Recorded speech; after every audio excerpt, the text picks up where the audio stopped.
Hello, my dear children. How are you all? Hope you all are well. This is Rashmi Mishra, your English educator, and today I am here with a new English grammar topic that is preposition. So, children, today we will learn what is preposition and function of the preposition.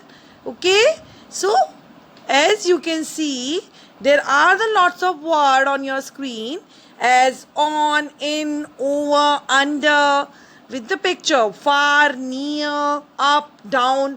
All these words are preposition. Let's read them in details. Okay? So, what is the content of today's class? First of all, we will read the introduction of what is preposition, prepositional phrase, and the function of preposition. Let's start now. Here is a picture, children. You can see and observe the thing. Here is a ball in this picture and it is changeable directions, right? Now you can observe this. Now observe the picture carefully and notice the words you see. Okay, tell me where is the ball and you have to tell one answer. Where is the ball? Okay, the ball is, it is another sentence. Okay, so ball is another sentence and it is in, on, under, behind. All these words are preposition. Okay, and the box is noun. I taught this topic in my previous classes. And now see here, in, on, sometime ball जो है बच्चों box के अंदर है, it is in, तो इन का use हुआ है, और जब बॉक्स के ऊपर है तो ऑन का यूज हुआ है. एंड देन इफ बॉल जो है अंडर, अंडर का मतलब होता है नीचे, अगर बॉक्स के नीचे तो हमने कौन से प्रपोजिशन का यूज किया बच्चों? अंडर का यूज किया है. ठीक है, और अगर उसके बराबर में मतलब आगे की ओर है तो नेक्स्ट टू का यूज होगा, और जब पीछे की ओर होगा तो बिहाइंड का यूज होगा बच्चों. और जब सामने बॉल है तो हमने कौन से प्रपोजिशन का यूज किया है? In front of. एंड और जब दोनों बॉक्स के बीच में है तो बिटवीन का यूज हुआ है children. So all these words are preposition. Let's read now what is preposition, यानी कि संबंधवाचक या संबंध सूचक शब्द कौन से होते हैं. Okay, the words which are used before a noun or pronoun. ऐसे शब्द जो noun और pronoun से पहले यूज होते हैं to show its relationship, यानी कि noun और pronoun का relationship बताने के लिए with another word in the sentence. अन्य वाक्य के अन्य शब्दों के साथ noun और pronoun का संबंध बताने के लिए जिन शब्दों का प्रयोग किया जाता है they will call prepositions. Okay, the noun or pronoun which follows a preposition is called its object, right? And now we will see what are prepositional phrases. Children, when prepositions are often combined with other words, जब preposition words को, prepositions को other word के साथ जोड़ दिया जाता है तो वो prepositional phrase बन जाते हैं. For example, first of all there is a preposition under. Okay, then if we will combine determiner, as I taught you the determiner also, the is a determiner, या फिर adjective जोड़ेंगे then object आएगा आपका box. So the complete word is under the box. Okay, so this is the prepositional phrase. Yes, now see behind a box. So this is also a prepositional phrase as we use preposition plus determiner और adjective और object. Okay, and now we will see here the pictorial description of some preposition. You can take the screenshot of them. Okay, and now see the functions of prepositions. So what is the function? क्या preposition का काम क्या होता है, क्या कार्य करता है preposition? So position और लोकेशन, अगर नाउन और प्रोनाउन की पोजीशन और लोकेशन बताने के लिए भी हम किसका यूज़ करते हैं? प्रपोजिशन का यूज़ करते हैं बच्चों. ठीक है, जैसे the book is a noun, the book क्या है, हमारा नाउन है। और अगर हम ये बोले सेंटेंस में the book is on the table, so यहाँ पे नाउन की पोजीशन के बारे में बताया जा रहा, बुक की पोजीशन कि भाई टेबल पर है, टेबल के ऊपर है, ठीक है। Mary is in the room, Mary noun है, यहाँ पर इन का मतलब हो गया अंदर, रूम के अंदर, ठीक है। और stand behind the yellow line, यानी कि बिहाइंड माने होता है, बिहाइंड माने पीछे, येलो लाइन के पीछे खड़े होना, ठीक है। नाउ अगर नाउन और प्रोनाउन के टाइम के बारे में बताना है भाई, और व्हेन समथिंग हैपेंड, या फिर कोई भी काम जब हुआ है उसके बारे में भी बताना है हमें अगर, तो हम किसका यूज करते हैं बच्चों, प्रपोजिशन का। जैसे the meeting started at 6, right, the workshop is on Tuesday. So time के बारे में भी पता चल रहा है यहाँ पे।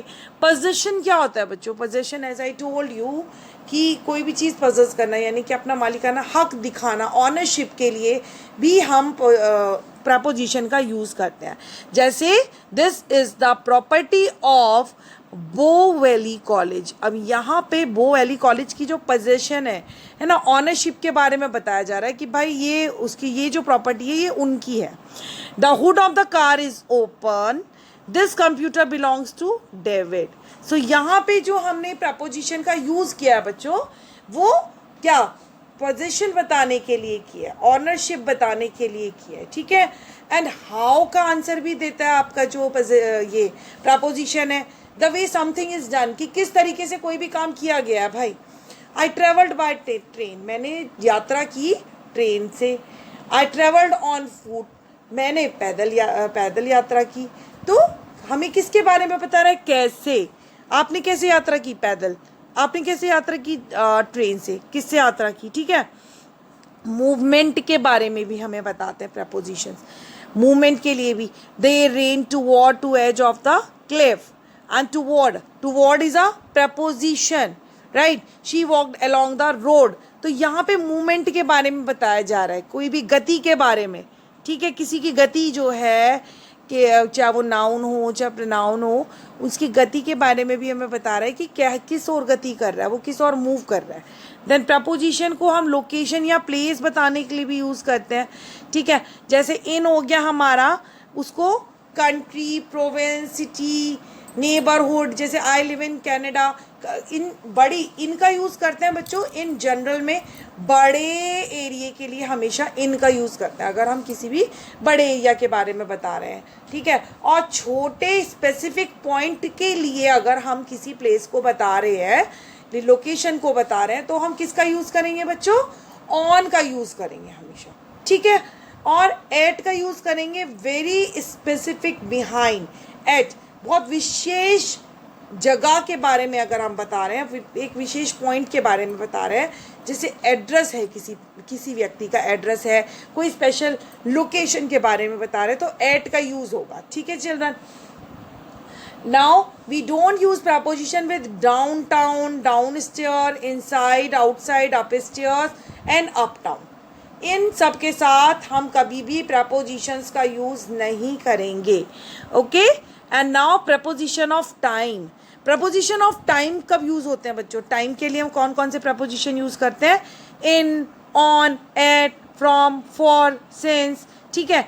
इनका यूज किया जाता है जब एक मंथ के बारे में, किसी मंथ के बारे में जिक्र कर रहे हो, यहाँ पे जहाँ पर मंथ लिखा हो, टाइम बताने के लिए भी होता है जहाँ पर मंथ लिखा हो, ठीक है। जैसे she was born in July, a part of the day, यानी कि किसी भी डे के एक पार्ट को बताने के लिए भी, यानी कि इवनिंग हो चाहे मॉर्निंग हो चाहे आफ्टरनून हो, उसके लिए हम इनका यूज़ करेंगे चिल्ड्रन। जैसे I do my homework in the evening. And exception, यानी कि एट नाइट, केवल जैसे नाइट के बारे में बताया जाता है, हमेशा नाइट के लिए हम एट का यूज़ करते हैं, इनका यूज़ नहीं करेंगे नाइट बताने के लिए, ठीक है। हमेशा एट का ही यूज़ होगा नाइट के टाइम के लिए। नाउ ऑन का यूज़ होता है और ज़्यादा स्पेसिफिक चीज़ों के लिए ऑन का यूज़ होता है, जैसे कि डे ऑफ द वीक, ठीक है। मंथ के लिए इन मैंने आपको बताया, डे के लिए ऑन का यूज़ होगा, जैसे I go to work on Tuesday, ठीक है।